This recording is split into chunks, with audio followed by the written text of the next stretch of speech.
It is our absolute pleasure to have Maite Alberdi here with us for the post-screening discussion of The Mole Agent. Thank you so much for sharing your film with Double Exposure and welcoming us to share it with our audiences. It's a really remarkable film. I just love it. I think everyone loves it. It has such an interesting construct. And I wondered what the starting point was for the film and how you determined its form from there. Yeah, the starting point, I think it was completely different of the result of the film. I wanted to make a documentary about a private detective, like a film noir documentary, because I thought that detectives was always territory of fiction films. And I started making research in different private agencies, like ex-FBIs that opened the retired FBI that opened the agencies. And at the beginning, I thought in a TV series of one episode per mole, because they usually work with different kinds of moles in different cases. And in this research, I met Romulo, the detective of the film, and he allows me to work as his assistant for a while. So I saw different cases and I saw different kind of clients. And in this research, I knew the case of that he usually worked with of the retirement homes. So I thought, okay, this is the kind of case that I want. And it was so difficult to plan how to shoot it that the TV series was impossible. So it was like, okay, I am going to make a film. And it was completely focused on the mission and on the client and of the sense of research, these kind of things. And 1 month before that we started shooting, the mole that he usually worked with, he broke his hip. So he needs to hire a new one, and he puts this ad at the newspaper, and I thought, like, this is not going to work, like nobody's going to appear. And like 50 old person arrived looking for a job, and Sergio appears, and it was like I was completely falling in love with him. And he was the one that turned the point of view in another way, and the film like is touching by him. And it started as my started point, the film, like with this private detective excuse to enter in a retirement home and to think about how is the old age living now. But it's because this main character that appears in my life, he puts the focus on that. When I work as his assistant, for me was completely like a kind of job that I get comfortable do it, because his job is really similar to my job. Like he spent a lot of hours waiting, following people until he take the picture and he have the proof to construct his case. And for me, in my previous film and in this one, it's exactly the same, that I spent months, at least 100 days shooting until I pressed rec, have my scene and to have my narrative. So it's an exercise of waiting, his job and my job, and how I build the aesthetics at the same way, like waiting until to have the perfect frame. And I only shoot when something that I need is happening. It's not a camera that it's shooting during all day. And the cinematographer, the camera person that I work with for 10 years until now, he always say like, it takes a lot of time for us to learn how to shoot each character. Like each character needs different aesthetics to be represented. And in the case of The Mole Agent, as my goal was the detective film, like we were like making ironic suggestions to the classical ones at the beginning. And that was the detective world. And that detective world was contaminated in some point with the classical anthropological observational documentary, that it's mixed with this aesthetic, but it's because of also the way that we need to shoot inside the retirement home was not the film of the detective. We say there that we were shooting like everything that was happening there, so we have to act as filmmaker as we usually work shooting in the previous film, that we are there like without lights, with the natural lights. So it put in contrast the control that I have in the detective office with the character that was completely controlled and was a case that I know, and the training I knew how it was going to be. And then in the retirement home, I lose the control and was completely like, okay, I'm waiting and I'm subordinate to what is happening in the aesthetic too. So that is completely mixed. And in the retirement home, there is still some sequence that reminds you the office, like when the detective sent his reports at the night, it has the same light of the office. But I think it's a mix between the film that I wanted to make in my reference, that it's in the image, and the way that I need to shoot in that kind of places that I usually shoot in that mood. You've talked about getting into the nursing home, and I suspect a huge question people would have is how that relationship was negotiated. Clearly, we learn early in the film that you were already, had camera people in that space before Sergio arrives.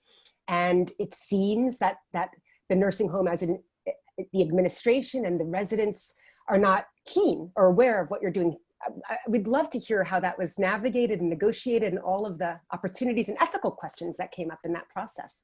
The retirement home, it was the most difficult thing, like to think how to shoot it and how to enter, and that was why it was impossible to think in a TV series. And we say to the retirement home, I went with the producer team, and we say that we wanted to make a documentary of the life in that place, like to all the things that are happening there. And we wanted to spend like 3 or 4 months shooting everything. And as my previous film was about old people, and they knew my films, so they was like, of course, they was trusting. And we make like a big little lie that we never say that we are going to put a mole, and we say that it's a film about old age in general. So we enter to shoot 3 weeks before that Sergio, and when Sergio entered, we say to him that he has to act that he don't know each other.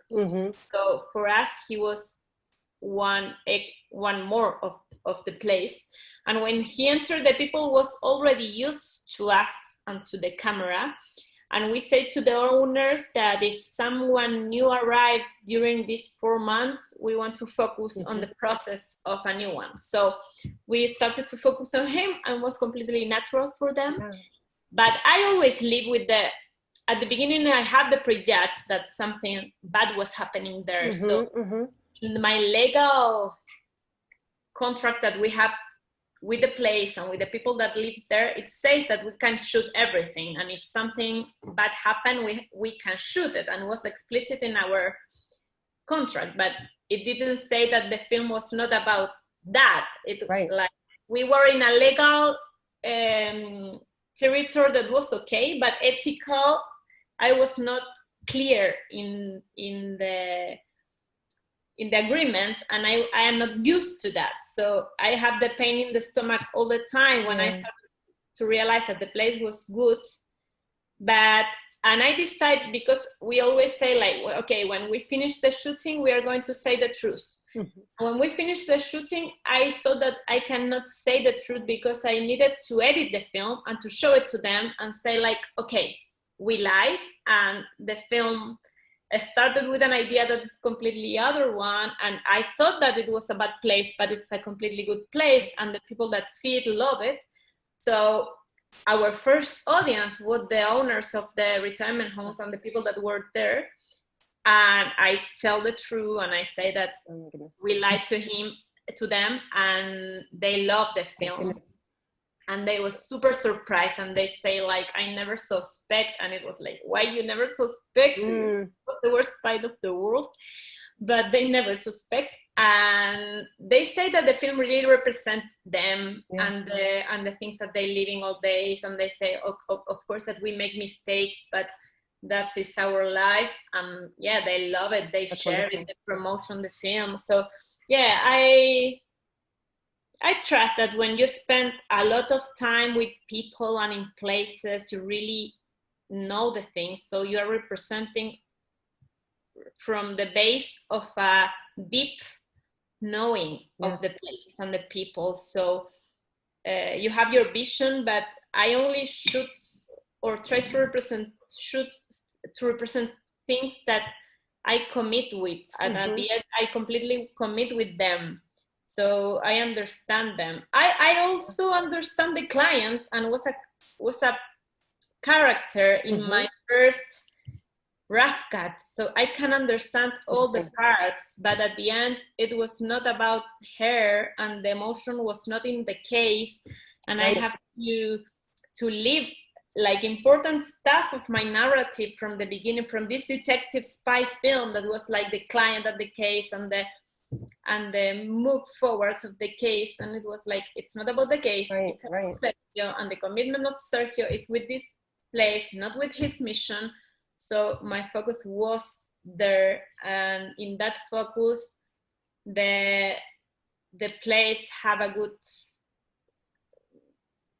place in his heart. So in his heart. So absolutely. There are so many good characters, but are good characters that don't appear as good character at the first time or in the paper. Like in the paper, the client was a good character. When you defend the project or when you read it, of course that the client was important to understand why the people is researching, or the sense of being mistrusting in some places and in some persons. So there was like a political point of view there, but the other characters were more like general or not so particular as the client in the paper. But when you take time to observe reality and observe people, like identities appear. And it's exactly what happened to Sergio with Marta and Zoila, for example. When he arrived, he said, like, I don't want to sit in the same table of Marta and Zoila because they are completely crazy, and I'm going to get crazy after a couple of months, so I'm not going to sit there, so please don't put me with this woman at the table. It's not in the film, but he passed someday, like, with a prejudge. And then he started, like, to really make connections and to really feel that in this time they are giving something to him. It's not only that he takes the time to be with them, but they are also giving funny moments to his life, and for him that it's like enough. So and there is a specific identity in each of these characters that are not generics as appears in the paper. Like, it's not Marta, it's not the woman with dementia. It's like a super specific, it's like she wants to go to see his mom. She wants to escape, and she still thinks of the other ones like play. But and we can love her in she's particularity, but she appears only with patience and time, and it's the patience that we as a crew have in the shooting. Like, our budget is super high, not because we are a big crew, it's because we have like 120 days of shooting. That is fantastic. A lot, but they pay us for weights, so that's expensive in some way. And it's the same patient of Sergio at the end. Like, he take the time to give it to the others. He has time in that place, so he spent it sharing. And in that sharing, like, other persons appeared, I think. Right. It's fascinating. You had mentioned, and I noted in reading, about your history, that you have made a number of other films about aging in particular. Obviously, that also suggests a confrontation with death. I'd love to hear a little bit about that interest of yours, because it's not just The Mole Agent, but at least two other prior films. And you've just described that you spend a lot of time in these spaces, more than many might have the opportunity to do. So I'm curious both as to what has drawn you to that particular theme, and how in all this time as a filmmaker spending time in that space has it informed or perhaps evolved your own sense of aging and death, for that matter. Yeah, first I think that for me, I can continue making 10 extra films about old aging, and I can do it because I think there is a topic that it's always open. And as do you see the film, I cannot speak about old people, and I hate that kind of classifications that I think that are ¿cómo digo en inglés? Sociological? Sociological. Mm-hmm. Sociological and commercial classifications, like to sell products to people and to try to put people in categories. Yeah. Of course, you can put the people in categories because they are in some age, but to have the same age don't mean that you are in the same situation to other, like in any age. So there, of course, that there are some common things that you are living your last years, and you have lived all your life, almost all your life already, but that's it for me. Like there is nothing more common in this group. So, and in The Mole Agent, you can see that the film starts with like 20 months that are looking for a job at his 85, super active, they want to be part of society, and then you go to a place that people is completely isolated at the same age, and one of them want to get married at his 85 and get in love, another one has dementia, another one is missing their family, and so you see a lot of different situations and a lot of different character. And for me, like the common point of all these characters, that it's usually they feel loneliness, and that is the topic of the film. But I think for me it's an interesting age to film, as it can be for me to shoot childs, but it's super difficult for me to have the authorization to shoot child, because there is an age that you have a lot of changes that you can see in a like short period of time. Like, I don't know, my life in general, in spite of the pandemic, in 2 years do not change so much. But when you're a child, between a baby of 3 months and a baby of 1 year and 3 months, there is a world. Absolutely. With old people, it's the same. Between an old person, between 80 and 81, there is a world too. Yeah. So you can see changes in the observation. So as I don't make interviews, I can see the changes when time passes. So if I invest time, I have a narrative structure, because you are going to live changes with them. So that is why it's interesting for me, because you can really, the time always give you a storytelling in old people, I think. It's really fascinating. I feel like there's just something really interesting that I don't have the time yet to process about this notion of time that I think is playing out in so many fascinating ways in your work and in this film. The time of your filmmaking process, like as a strategy, as a philosophy, the time that you take, to embed yourselves and get to know these subjects and to be willing to be attuned to these kind of intimate moments, the time period of interest in terms of what you're shooting, documenting people at a particular moment where there's a tremendous amount of transition, which is really fascinating. I had never really thought of it that way. So I think that there's a very high tuned sensitivity, I think, as an artist that you have towards time, which is really fascinating. And of course, film is a time-based medium. So it all comes together.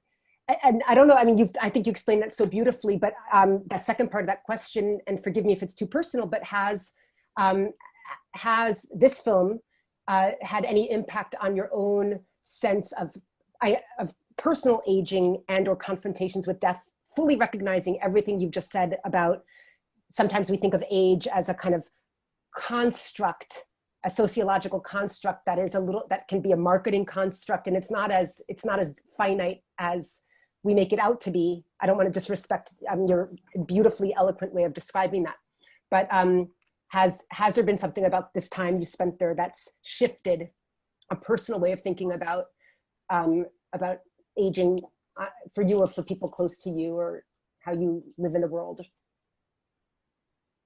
It's super personal also, because it's weird. I don't know, my mom died super young, so I always think that I'm not going to arrive to that age. So not because of I don't want to, because it's like family issue that I don't know if I'm going to arrive.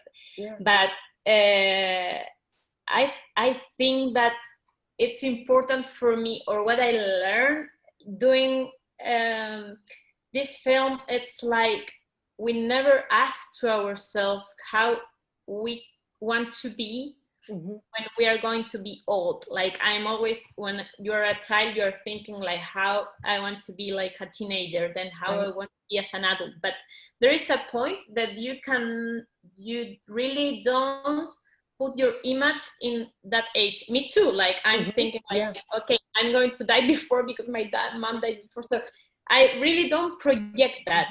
But in some way, like I really think that it's because of, like, again, like the models that we see in the media in general, or the construction of old age is always painful. And we don't want to see ourselves in a painful constructions of aging. And yeah, I think that my goal as a filmmaker is to see that there are many possibilities, also to be to enjoy life. Like for me, Sergio is an example of that. Like he's a man completely open to experience in an age that you think that all the experience are done. Yes. And he know a new world because he was open to find a new job. He was open to make new friends. And in some points in my life, I'm not always open to make new friends, or I'm not always with the eyes enough open in my space. Yesterday I read a super stupid article in a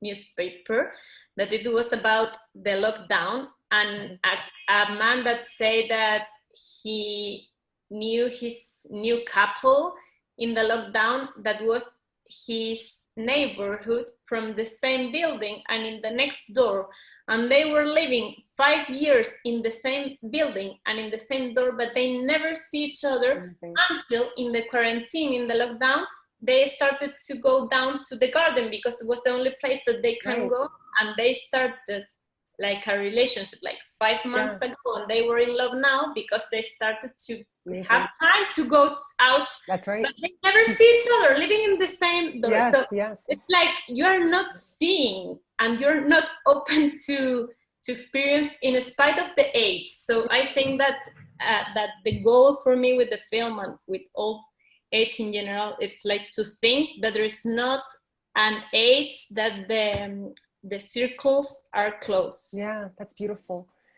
As we begin to wind down, a couple of final questions for you. And you mentioned COVID and quarantine. How extraordinary for you and all filmmakers right now who are premiering and launching films in this unprecedented time. If I'm not mistaken, your film premiered at Sundance, which is in itself extraordinary.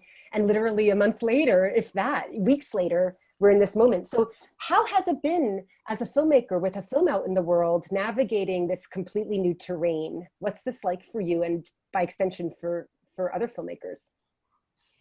Yeah, I think that it's, when you're a documentary filmmaker, it's difficult because you're inspiration or your creative energy, it's the world and it's the outside. And I really don't want to make stories about me. Like, of course that I am in my stories and my point of view is there, but I make documentaries because I want to live life with the others. So, and with the COVID protocols, it's super difficult to me also in find projects that I can shoot now. Like all my shootings were closed, and of course that you try to make it by virtual, but it's not the same. I think that as time gives you the point of view of the things, like it's like a period that the time is going to give us as filmmaker the new point of view of reality.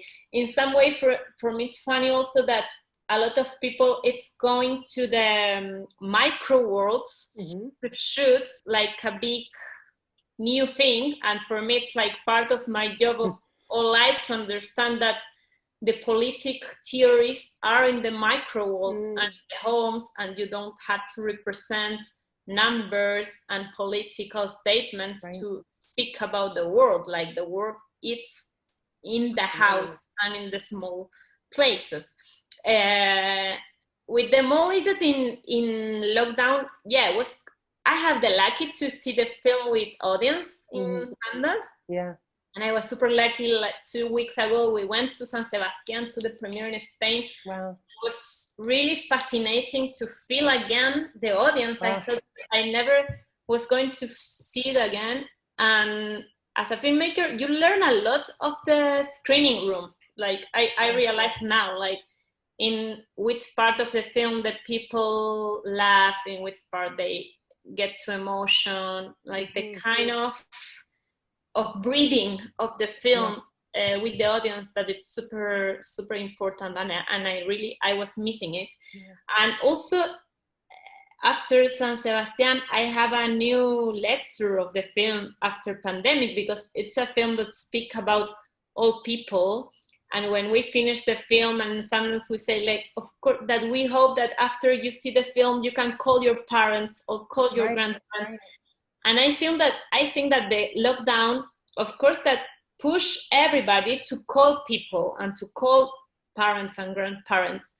And the topic that I wanted to put it in a visible way, the pandemic put it visible. Yeah.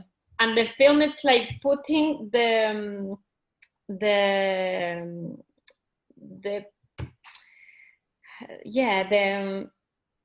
hand in a break and painful thing. So, and a lot of people in Spain told me, like, okay, but the pandemic make you a painful situation of this, a painful lecture. But I think, and I say that the pandemic was already in the retirement home that I shoot. Like nothing happened in these months. The people were dying alone. Wow. I saw so many funerals without family members. There was a lot of people complaining that the family didn't go for years. So what happened with the pandemic? The pandemic put the eye in the people that it's out of that places, that they didn't go to visit their parents for 1 year. So they started to call. Right. So the owner of the retirement home told me, like, in the pandemic, I have to put like a computer with a Zoom because people start calling. Amazing. But there are people that they were not calling for years. Right. So the visibility of the pandemic, it's for whom is the pandemic? Yes. The pandemic is for the people that it's outside. But the pandemic of the loneliness were there for years. Absolutely. And it's something that they have been living. So it's a lecture for not the old people, it's a lecture for the other ones that started to realize things that we never thought before. I think. Wow, that's just extraordinary, really. How remarkable, that kind of, that's really, almost poetic. Thank you so much for that.